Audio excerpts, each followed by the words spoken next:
Millennium വികസന ലക്ഷ്യങ്ങൾ. 21-ാം നൂറ്റാണ്ടിൻ്റെ ആരംഭത്തിൽ തന്നെ ചില വികസന 21-ാം നൂറ്റാണ്ടിൽ 2030 ആകുമ്പോഴത്തേക്കും നേടിയിരിക്കേണ്ട വികസന ലക്ഷ്യങ്ങൾ എന്തൊക്കെയാണ് എന്ന് യുണൈറ്റഡ് നേഷൻസും അംഗരാജ്യങ്ങളും അതിനകത്തെ അംഗരാജ്യങ്ങൾ ഒത്തുചേർന്ന് ഒരു തീരുമാനമെടുത്തു. അതിനെയാണ് സസ്റ്റൈനബിൾ ഡെവലപ്മെന്റ് ഗോൾസ്, അതായത് നിലനിൽക്കുന്ന വികസന ലക്ഷ്യങ്ങൾ എന്ന് പേരിട്ട് വിളിക്കുന്നത്. 17 ലക്ഷ്യങ്ങളാണ് ഇയർ മാർക്ക് ചെയ്തിട്ടുള്ളത്. എന്തൊക്കെയാണ് ഈ 17 ലക്ഷ്യങ്ങൾ? ഒന്ന്, സീറോ പോവർട്ടി, അതായത് ദാരിദ്ര്യ നിർമാർജനം. 2, ഹങ്കർ ഇല്ലാതെയാക്കുക, അതായത് പട്ടിണി ഇല്ലാതെയാക്കുക. 3, ഗുഡ് ഹെൽത്ത് ആൻഡ് വെൽബീയിങ്, നല്ല ആരോഗ്യം. 4, ക്വാളിറ്റി എഡ്യൂക്കേഷൻ, നല്ല വിദ്യാഭ്യാസം, അതായത് ഗുണമേറിയ വിദ്യാഭ്യാസം. അടുത്തത് 5-മത്തത് ജെൻഡർ ഇക്വാളിറ്റി, അതായത് ലിംഗസമത്വം. പിന്നെ അതുപോലെ അടുത്തത് ക്ലീൻ വാട്ടർ ആൻഡ് സാനിറ്റേഷൻ, ശുദ്ധജലവും ശുദ്ധീകരിച്ച അന്തരീക്ഷവും എന്ന രീതിയിൽ. ഇനി അടുത്തത് അഫോർഡബിൾ ആൻഡ് ക്ലീൻ എനർജി, അതാണ് അഫോർഡബിൾ ആൻഡ് ക്ലീൻ എനർജി.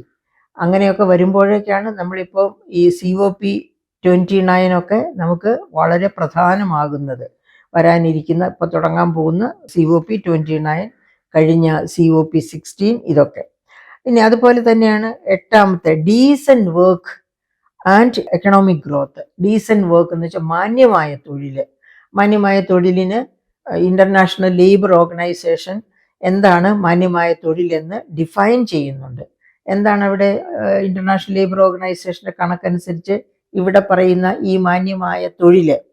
അതായത് മാന്യമായ വേതനം, ഫിക്സിറ്റി ഓഫ് ലേബർ, അതായത് തൊഴിൽ സ്ഥിരമായിട്ടുണ്ടാവുക, ഡയലോഗ്, അതായത് യൂണിയനൈസ് ചെയ്യുവാനുള്ള അവകാശം ഉണ്ടായിരിക്കുക, സോഷ്യൽ സെക്യൂരിറ്റി അഥവാ പെൻഷൻ ഉണ്ടാവുക. ഈ 4 ഗുണങ്ങളാണ് മാന്യമായ തൊഴിലിന് ഇൻ്റർനാഷണൽ ലേബർ ഓർഗനൈസേഷൻ പറയുന്നത്. അപ്പം ഇത് ഒരു മില്ലേനിയം ഡെവലപ്മെൻറ്റ് ഗോളാണ്, അതായത് മാന്യമായ തൊഴിൽ. ഇനി അതുപോലെ തന്നെ ഇൻഡസ്ട്രി, ഇന്നൊവേഷൻ ആൻഡ് ഇൻഫ്രാസ്ട്രക്ചർ, അതാണ് അടുത്തൊരു ഗോൾ. എല്ലാ രാജ്യങ്ങൾക്കും വ്യാവസായികമായ മുന്നേറ്റം ഉണ്ടാകണം. അതുപോലെ തന്നെ അവിടെയൊക്കെ ഇന്നൊവേഷൻസും ഇൻഫ്രാസ്ട്രക്ചറും വികസിച്ചു വരണം. അപ്പം ഇനി അടുത്തത് എന്താണ് പറയുക? റിഡ്യൂസ്ഡ് ഇൻഇക്വാളിറ്റി, അസമത്വ ലഘൂകരണം, ഉള്ളവരും ഇല്ലാത്തവരും തമ്മിലുള്ള വിടവ് നികത്തുക, കുറച്ചു കൊണ്ടുവരിക. ഇനി അടുത്തത് cities and communities, sustainable cities and communities, responsible consumption and production, ഇങ്ങനെ പോകുന്നു ഈ 17 ഗോൾസ്. അതിൽ ഏതാനും ഗോൾസാണ്, ഞാൻ 14-12 ഗോൾസ് വരെ പറഞ്ഞു. ബാക്കിയും കൂടി പറയാം. 13-മത്തെ goal climate action and life. And അടുത്തത് life below water and life on land. അടുത്തത് peace, justice and strong institutions. 17-മത്തെ പാർട്ട്ണർഷിപ്പ് ഫോർ ദി ഗോൾസ്. ഈ മുകളിൽ പറഞ്ഞ 16 ലക്ഷ്യങ്ങളും നേടിയെടുക്കാനുള്ള പാർട്ട്ണർഷിപ്പ് അഥവാ ഒത്തൊരുമയോടുകൂടിയുള്ള മുന്നേറ്റം. ഇതൊക്കെയാണ് ഈ 17 മില്ലേനിയം ഡെവലപ്മെൻറ്റ് ഗോൾസ്. അപ്പം ഇപ്പോൾ ഞാൻ പറയാൻ ഉദ്ദേശിക്കുന്നത് മില്ലേനിയം ഡെവലപ്മെൻറ്റ് ഗോൾസിലെ തന്നെ ആരോഗ്യം, ഹെൽത്ത്, അതായത് 3-മത്തെ ഗോളാണ് ഹെൽത്ത്. ഹെൽത്തിനെ പറ്റി എന്താ പറയുന്നത്? ഗുഡ് ഹെൽത്ത് ആൻഡ് വെൽബീയിങ് എന്നാണ് പറയുന്നത്. അപ്പം അങ്ങനെ ആ ഗുഡ് ഹെൽത്തിലേക്ക് പോകുമ്പോൾ എന്താണ് നമുക്ക് അനിവാര്യമായിട്ട് ചിന്തിക്കേണ്ടത്? UN തന്നെ ഒരു പഠനം, ഈ അടുത്ത കാലത്ത് പുറത്തു വന്ന ഒരു പഠനം കാണിക്കുകയാണ്. ലോ ഇൻകം കൺട്രീസും ലോ മിഡിൽ ഇൻകം കൺട്രീസും GDPയുടെ വലിയ ഭാഗം എല്ലാ വർഷവും അവരുടെ ചെലവുകൾ കൂടുന്നുണ്ട്. പക്ഷേ ചെലവുകൾ കൂടി വരുമ്പോഴും ആരോഗ്യ മേഖലയിലെ ചെലവ് കുറഞ്ഞു വരികയാണ്. ഇതാണ് കണ്ടെത്തൽ. ഇത് അപകടകരമാണ്. ആരോഗ്യ മേഖലയിലെ ചെലവ് കുറഞ്ഞു വരുമ്പോൾ ബാക്കിയുള്ള ഗോൾസ് എന്തൊക്കെയാണെന്ന് നോക്കുന്നില്ല. കാരണം അവയ്ക്ക് വേണ്ടി ചെലവഴിക്കുന്നതും അവയിലേക്കുള്ള യാത്രയും ഒക്കെ പതുക്കെ ആക്കുന്നുണ്ടാകും. എനിവേ, ആരോഗ്യ മേഖലയിലെ ചെലവ് കുറച്ചു കൊണ്ടുവരുന്നത് വലിയ അപകടങ്ങൾ ക്ഷണിച്ചു വരുത്തും. ഉദാഹരണത്തിന് ചൂണ്ടിക്കാണിക്കാവുന്നതാണ് നമുക്ക് കോവിഡ് കാലത്തെ പ്രശ്നങ്ങൾ. കോവിഡ് വന്ന് പെട്ടെന്ന് സ്പ്രെഡ് ചെയ്ത് 1-2 വർഷക്കാലത്തേക്ക് ഇപ്പോഴും നാം കോവിഡിന്റെ പിടിയിൽ നിന്ന് രക്ഷപ്പെട്ടിട്ടില്ല. നാം എന്ന് പറഞ്ഞാൽ ലോകം രക്ഷപ്പെട്ടു കഴിഞ്ഞു എന്ന് പറയാറായിട്ടില്ല. അന്ന് കോവിഡ് ബാധിച്ചവരുടെ ആഫ്റ്റർ ഇഫക്ട്സ് ഇപ്പോഴും മനുഷ്യർ ലോകത്തിന്റെ വിവിധ ഭാഗങ്ങളിൽ അനുഭവിച്ചു കൊണ്ടിരിക്കുകയാണ്. അപ്പോൾ അതിന്റെ ഒരു പ്രധാനപ്പെട്ട കാരണം നമ്മൾ ഈ പറയപ്പെട്ട മില്ലേനിയം ഡെവലപ്മെന്റ് ഗോൾസ് എല്ലാം എത്തിപ്പിടിക്കണം എന്ന് വിചാരിച്ച് അതിലേക്കുള്ള പാത ഇതിലൂടെ ചരിക്കുന്നില്ല എന്നുള്ളതാണ്. കോവിഡ് മഹാമാരി വരാനും അത്രയേറെ മരണത്തിന് കീഴ്പ്പെട്ടു പോകാനും അതിന് ആഫ്റ്റർ ഇഫക്റ്റ് ഉണ്ടാകാനും ഒക്കെ കാരണമായത് ഹെൽത്ത് എക്സ്പെൻഡിച്ചർ കുറഞ്ഞു പോകുന്നു എന്നുള്ളതാണ്. അപ്പോൾ കോവിഡ് കാലത്ത് ചെലവ് നന്നായിട്ട് എല്ലാ ഇക്കോണമികളും എല്ലാ രാജ്യങ്ങളും അവരുടെ GDPയുടെ വലിയ ഭാഗം ലഭ്യമായതും കടം വാങ്ങിയതും ഒക്കെ എടുത്ത് ആരോഗ്യത്തിന് വേണ്ടി ചെലവഴിച്ചു. പക്ഷേ കതിരിൽ വളം വെക്കുന്നത് കൊണ്ട് പ്രയോജനമില്ലല്ലോ. അതുകൊണ്ട് കോവിഡ് പിടിക്കേണ്ടവർ പിടിച്ചു, മരിക്കേണ്ടവർ മരിച്ചു, അങ്ങനെ സർവൈവ് ചെയ്യേണ്ടവർ സർവൈവ് ചെയ്തു. അവരതിൻ്റെ ആഫ്റ്റർ ഇഫക്റ്റ് ഇപ്പോഴും സഹിക്കുന്നവരുണ്ട്, അനുഭവിക്കുന്നവരുമുണ്ട്. പക്ഷേ കോവിഡ് കഴിഞ്ഞതോടെ ഹെൽത്ത് എക്സ്പെൻഡിച്ചർ, അതായത് കോവിഡ് കാലത്ത് കടം വാങ്ങിച്ചും ഹെൽത്തിന് വേണ്ടി ചെലവഴിച്ചവർ കോവിഡ് കഴിഞ്ഞതോടെ ഹെൽത്ത് എക്സ്പെൻഡിച്ചർ കുറച്ചു കളഞ്ഞു. അതാണ് UN ആശങ്കയോടുകൂടി വീക്ഷിക്കുന്നത്. അപ്പം നമുക്ക് ഇന്ത്യയിലേക്ക് വരാം. ഇന്ത്യയിൽ കോവിഡിന്റെ കാലത്ത് എത്ര ചെലവ് ചെയ്തു എന്നുള്ളത് പോകട്ടെ, കോവിഡിന് ശേഷം ഈ UN ആശങ്കപ്പെടുന്നത് പോലെ ചെലവുകൾ വെട്ടിച്ചു കുരുക്കിയിട്ടുണ്ടോ എന്ന് നമുക്ക് നോക്കാം. അതായത് 2017 ഒരു ഹെൽത്ത് ആരോഗ്യ നയം, അതായത് ദേശീയ ആരോഗ്യ നയം ഗവൺമെന്റ് ഓഫ് ഇന്ത്യ കൊണ്ടുവന്നു. അതായത് ഒന്നാം മോദി ഗവൺമെന്റ് 2017 ഒരു ദേശീയ ആരോഗ്യ നയം കൊണ്ടുവന്നു. ആ ആരോഗ്യ നയത്തിൽ എന്താണ് പറയുന്നത്?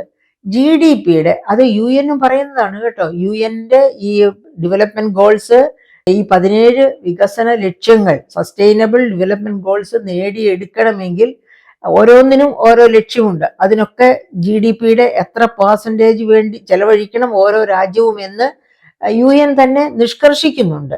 അങ്ങനെ ഹെൽത്തിന്റെ കാര്യത്തിൽ UN നിഷ്കർഷിച്ചിരിക്കുന്നത് GDPയുടെ 2% ഹെൽത്ത് സെക്ടറിൽ കാഴ്ചവെക്കണം, ചെലവഴിക്കണം എന്നാണ് പറഞ്ഞിരിക്കുന്നത്. അപ്പൊ അങ്ങനെ പറഞ്ഞിരിക്കുന്ന ആ ഹെൽത്തിന്റെ മേഖലയിലേക്ക് നമുക്ക് വരാം. ഇന്ത്യയിൽ എന്താണ് സംഭവിക്കുന്നത്? 2017 ആരോഗ്യ നയം ഈ ഡെവലപ്മെന്റ് SDG, അതായത് സസ്റ്റൈനബിൾ ഡെവലപ്മെന്റ് ലക്ഷ്യവുമായിട്ട് ബന്ധപ്പെടുത്തിയാണ് ഈ ദേശീയ ഹെൽത്ത് പോളിസി കൊണ്ടുവന്നത്. അപ്പൊ അതിനകത്ത് പറയുന്നത് കേന്ദ്ര ഗവൺമെന്റ് GDPയുടെ 2% ആരോഗ്യ മേഖലയിൽ ചെലവഴിക്കണം. അതുപോലെ തന്നെ സംസ്ഥാനങ്ങൾ അവരുടെ GSDPയുടെ, അതായത് ആഭ്യന്തര മൊത്ത വരുമാനത്തിന്റെ 8% ആരോഗ്യ മേഖലയിൽ ചെലവഴിക്കണം എന്നാണ് ആവശ്യപ്പെട്ടിരിക്കുന്നത്. അപ്പൊ നമുക്ക് നോക്കാം, കേന്ദ്ര ഗവൺമെന്റ് ഈ 2% 2017 ശേഷം 2017 നിയമം കൊണ്ടുവന്നത് എങ്കിലും 2022 ആവുമ്പോഴത്തേക്കും കേന്ദ്രം GDPയുടെ 2% എന്നാണ് അതിൽ കൃത്യമായി പറഞ്ഞിരിക്കുന്നത്. അതായത് 2022 ആകുമ്പോഴേക്ക് 22 ബജറ്റ് മുതൽ GDPയുടെ 2% കേന്ദ്രം ഹെൽത്തിന് വേണ്ടി മാറ്റിവെക്കണം. അതുപോലെ തന്നെ സംസ്ഥാനങ്ങൾ 2020 ആകുമ്പോഴത്തേക്കും അവരുടെ GSDPയുടെ 8% ആരോഗ്യ മേഖലയ്ക്ക് വേണ്ടി മാറ്റിവെക്കണം എന്നാണ് ആ 2017 നിയമം പറയുന്നത്. പക്ഷേ കേന്ദ്ര ഗവൺമെന്റ് ഈ പറയപ്പെട്ട 2% GDPയുടെ 2% ആരോഗ്യ മേഖലയ്ക്ക് വേണ്ടി കാഴ്ചവെക്കുന്നുണ്ടോ? 2022 ബജറ്റിൽ അത് ഏകദേശം 2% എത്തിച്ചേർന്നു. അതിനെ 2% എത്തിക്കണമെങ്കിലുണ്ടെങ്കിൽ ആ ഒരെണ്ണത്തിന് വേണ്ടി മാത്രമല്ല, ഞാനിവിടെ 17 ലക്ഷ്യങ്ങൾ വായിച്ചല്ലോ. ആ 17 ലക്ഷ്യങ്ങൾ വായിച്ചതിൽ ക്ലീൻ എനർജി ആൻഡ് വാട്ടർ, അതായത് sanitation, clean energy and water, ഈ ലക്ഷ്യങ്ങൾ കൂടി ചേർത്ത് അതിനുവേണ്ടി ചെലവഴിച്ച ഫണ്ട് കൂടി ചേർത്താൽ മാത്രമേ 2022 GDPയുടെ 2% ആകുമായിരുന്നുള്ളൂ. ഹെൽത്തിന്റെ മാത്രം എടുത്താൽ 2022 GDPയുടെ 2% ആകുമായിരുന്നില്ല. ഇനി നമുക്ക് 2023 ബജറ്റില് എന്തുമാത്രമാണ് ചെലവഴിച്ചിരിക്കുന്നതെന്ന് നോക്കാം. 2023-24 ബജറ്റില് ചെലവഴിച്ചിരിക്കുന്നത് GDPയുടെ 0.37% ആണ്. 2% എന്ന് UN പറയുന്നു. അത് പോകട്ടെ, അത് നമുക്ക് തട്ടിമാറ്റാം. പക്ഷേ കേന്ദ്ര ഗവൺമെന്റിന്റെ BJP ഗവൺമെന്റിന്റെ തന്നെ ഹെൽത്ത് നയം പറയുന്നത് GDP-യുടെ 2% ആരോഗ്യ മേഖലയിൽ ചെലവഴിക്കണം എന്നാണ്. പക്ഷേ ഇവിടെ എത്രയാണ് ചെലവഴിച്ചിരിക്കുന്നത്? 2023-24 0.37% ആണ് ആരോഗ്യ മേഖലയ്ക്ക് വേണ്ടി ചെലവഴിച്ചിരിക്കുന്നത്. ഇനി അതിൻ്റെ കൂടെ ക്ലീൻ എനർജി, ശുദ്ധജലം എന്നൊക്കെ ഉള്ളതും കൂടി ചേർക്കുകയാണെങ്കിൽ, അതായത് പല ഗോൾസ് ഒന്നിച്ച് ചേർക്കുകയാണെങ്കിൽ ഒരു 1.5%, 2%-അടുത്ത് എങ്കിലും 2% ആവുകയില്ല. ആ തരത്തിലാണ്. ഇനി അതുപോലെ തന്നെ 2024-25 2024-25 ആകെ ബജറ്റിൽ പറഞ്ഞിരിക്കുന്നത് 89,287 കോടി 89,287 കോടിയാണ് ആരോഗ്യ മേഖലയ്ക്ക് വേണ്ടി മാറ്റിവെച്ചിരിക്കുന്നത്. ഇത് ഈ ആരോഗ്യത്തിന്, ഹെൽത്തിന് എന്ന് പറഞ്ഞ് മാറ്റിവെച്ചിരിക്കുന്നത് മാത്രം എടുത്താൽ അത് 0.27% ഓഫ് GDP ആണ്. 0.27%. 2% ഇൻസിസ്റ്റ് ചെയ്തിരിക്കുന്നത് നിയമം. പക്ഷേ ഇവിടെ മാറ്റിവെച്ചിരിക്കുന്നത് 0.27% മാത്രമാണ്. അതുപോലും ചിലപ്പോൾ വർഷാവസാനമാകുമ്പോഴേക്കും മറ്റെന്തെങ്കിലും മേഖലകളിലേക്ക് മാറ്റുകയില്ല, ചെലവഴിക്കുകയില്ല എന്ന് നമുക്ക് ഉറപ്പിക്കാൻ പറ്റുകയില്ല. അപ്പോൾ ഇന്ത്യയിലെ ആരോഗ്യ മേഖല, ഇന്ത്യയിലെ ആരോഗ്യ മേഖല ഇനി കേരളത്തിലേക്ക് വന്നാലോ? 2024-25 ബജറ്റില് കേരളത്തിൽ എന്താണ് മാറ്റിവെച്ചിരിക്കുന്നത്? 0.77% ആണ് ഹെൽത്തിന് മാത്രമായിട്ട് മാറ്റിവെച്ചിരിക്കുന്നത്. 0.77%. എത്ര ശതമാനമാണ്?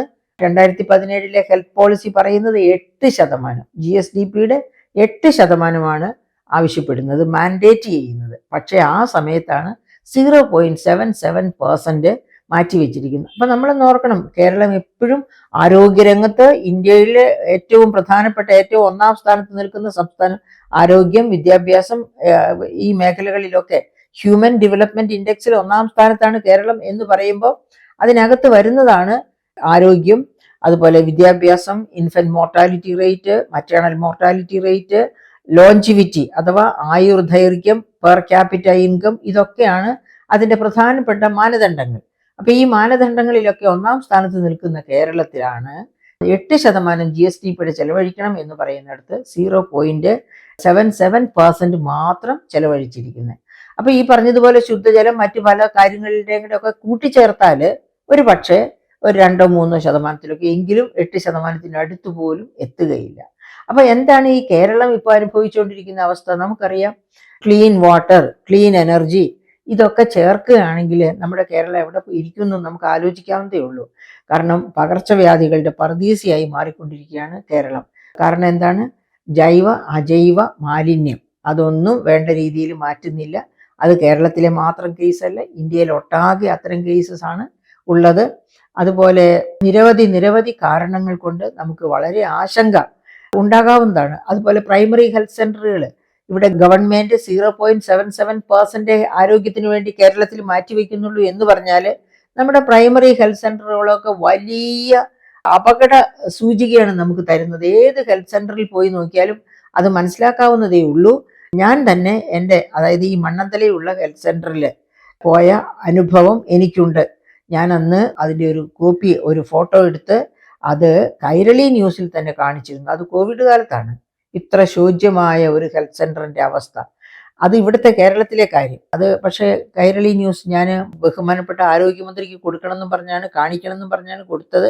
അവർ കൊടുത്തോ കാണിച്ചോ എന്ന് അറിഞ്ഞുകൂടാ, അത് പോകട്ടെ. ആ സമയത്ത് കോവിഡ് കാലത്ത് നമ്മൾ ഓൾ ഇന്ത്യ തലത്തിലെ അവസ്ഥയൊന്നും നോക്കണം. അതായത് കേരളത്തിന്റെ അവസ്ഥ ഇതാണെങ്കിൽ ഓൾ ഇന്ത്യ തലത്തിൽ എന്തായിരിക്കുമെന്ന് ഓർക്കണം.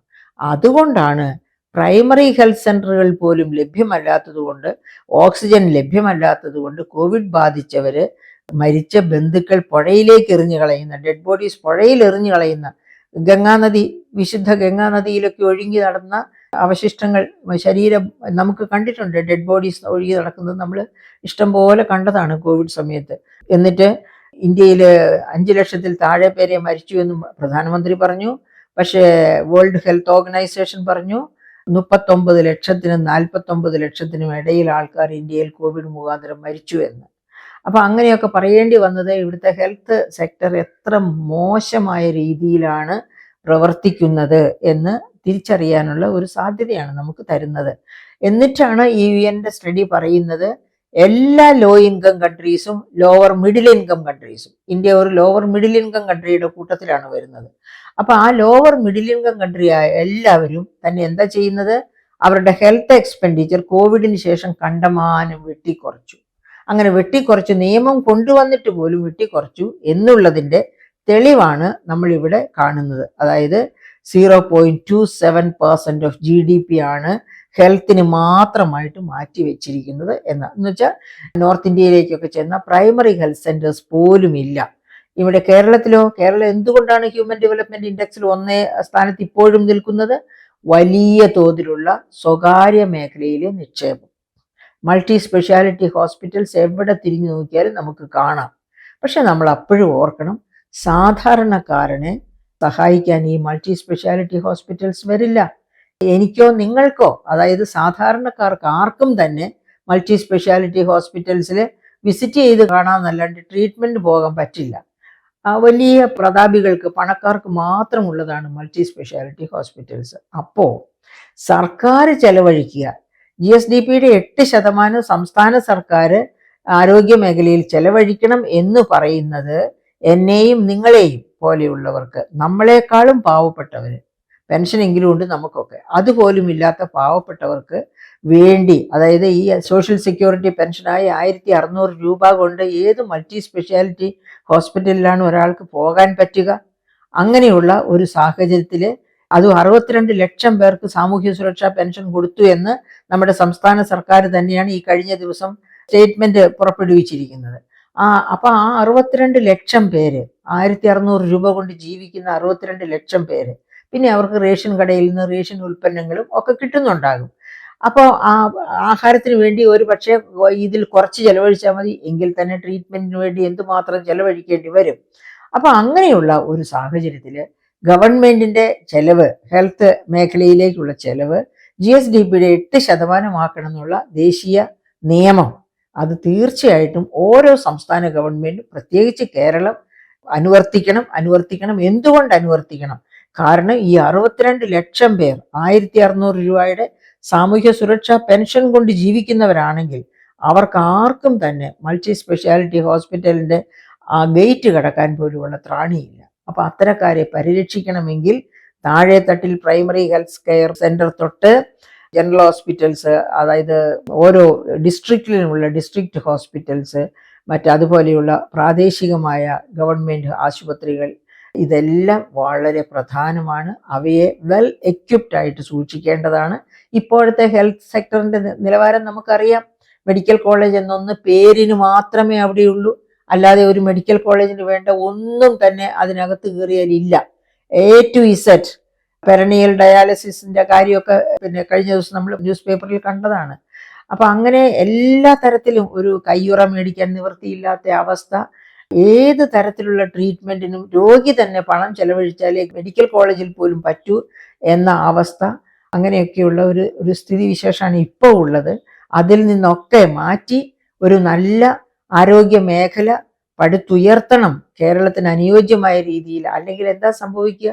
ഈ കേരള മോഡലിന്റെ ചങ്കാണ് ഈ പറയപ്പെട്ട ഈ ഹ്യൂമൻ ഡെവലപ്മെന്റ് ഇൻഡെക്സിൽ 1-ാം സ്ഥാനത്ത് നിൽക്കും. അതുപോലും നഷ്ടപ്പെട്ടു പോകാൻ അധികം കാലം വേണ്ടി വരില്ല. ഈ തരത്തിലാണ് ഹെൽത്ത് എക്സ്പെൻഡിച്ചറും ഹെൽത്ത് മേഖലയും പ്രവർത്തിക്കുന്നത് എന്ന കാര്യം നാം ഓർത്തിരിക്കേണ്ടതാണ്. അപ്പോൾ യുണൈറ്റഡ് നേഷൻസിന് വേണ്ടിയല്ല മില്ലേനിയം ഡെവലപ്മെന്റ് ഗോൾസ് നടപ്പാക്കേണ്ടത്, ജീവിച്ചിരിക്കുന്ന ഓരോ പൗരനും വേണ്ടിയാണ് മില്ലേനിയം ഡെവലപ്മെന്റ് ഗോൾസ് 17 നാം നടപ്പാക്കേണ്ടത്.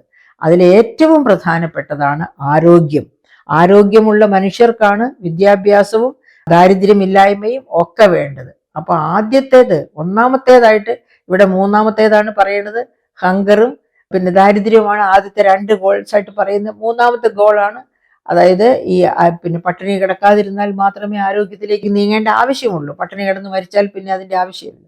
അപ്പൊ 2 1, 2, 3 ഗോൾസ്, പോവർട്ടി ഇല്ലാതിരിക്കുക, ഹങ്കർ ഇല്ലാതിരിക്കുക, അതുപോലെ തന്നെ ആരോഗ്യകരമായ ജീവിതം നയിക്കാൻ കഴിയും. ആ ആരോഗ്യകരമായ ജീവിതം നയിക്കാൻ കഴിയണമെങ്കിൽ ദേശീയ ആരോഗ്യ നയം ആവശ്യപ്പെടുന്നത് പോലെ, മാൻഡേറ്റ് ചെയ്യുന്നത് പോലെ GDPയുടെ 2% കേന്ദ്രവും GSDPയുടെ 8% സംസ്ഥാനങ്ങളും ആരോഗ്യ മേഖലയ്ക്ക് വേണ്ടി ചെലവഴിക്കണം. അങ്ങനെ ചെലവഴിക്കുമ്പോൾ ഇപ്പോൾ നമ്മുടെ മെഡിക്കൽ കോളേജുകൾ കിടക്കുന്ന അവസ്ഥയിലേക്ക് ഒരിക്കലും മെഡിക്കൽ കോളേജുകൾ എത്തിച്ചേരുകയില്ല. മെഡിക്കൽ കോളേജുകളും മറ്റതുപോലെയുള്ള ഡിസ്ട്രിക്ട് ആശുപത്രികളുമാണ് സാധാരണക്കാരന്റെ നെഞ്ചിടിപ്പ് എന്ന് മനസ്സിലാക്കിക്കൊണ്ട് ഈ കാര്യത്തിൽ ഗവൺമെന്റ് ഒരു പുനർവിചിന്തനം നടത്തേണ്ട കാലം അതിക്രമിച്ചിരിക്കുകയാണ്.